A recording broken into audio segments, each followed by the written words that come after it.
My initial foray into the dark side, I was about 14, 15. Then first experience, I fell in love. You know, it was like someone took a hot blanket and wrapped me up in it. Off to the races for a few years. But I was able to keep it underground because I still excelled in school and, you know, I didn't steal. Nobody really knew except a very select group of people.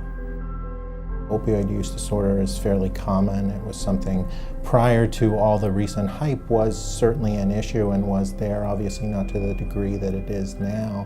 But it's been something that's been a bit of a public health crisis for a while that was flying under the radar a little bit. Patients really need to be in a good position in their life before they are ready to go get help. It's not an easy road trying to get people into recovery. You know, it's very shameful and demeaning to get hooked on heroin. I found out very quickly it's easy to get hooked, but hard to get off. We just keep missing the boat in terms of availability of treatment for all this stuff. And so if you can't get it, why change behavior? You want to at least have that hope. Yeah.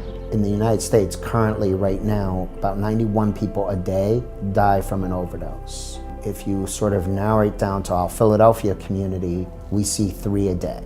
We do bring people off of the street and into our building who were previously walking around intoxicated, sometimes using out in the community. We've brought them in to offer them services. So we've had detractors or people that didn't like what we do come in and thank us because we ended up helping a family member or a friend. If someone's looking for help and they're looking for treatment, that's what we're here for. And you know, for patients who honestly have struggled with opioid use disorders and substance use disorders, some of the problem is they have been written off and they don't have people going to bat with them. So part of the role of doing this is not only being there to provide the service, but being there, you know, for the full court. Now I'm just glad that when I wake up in the morning, the hardest choice is for me is what I'm gonna have for breakfast.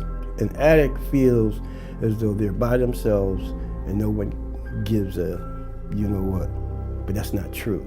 That caring piece, that sincerity, is something different.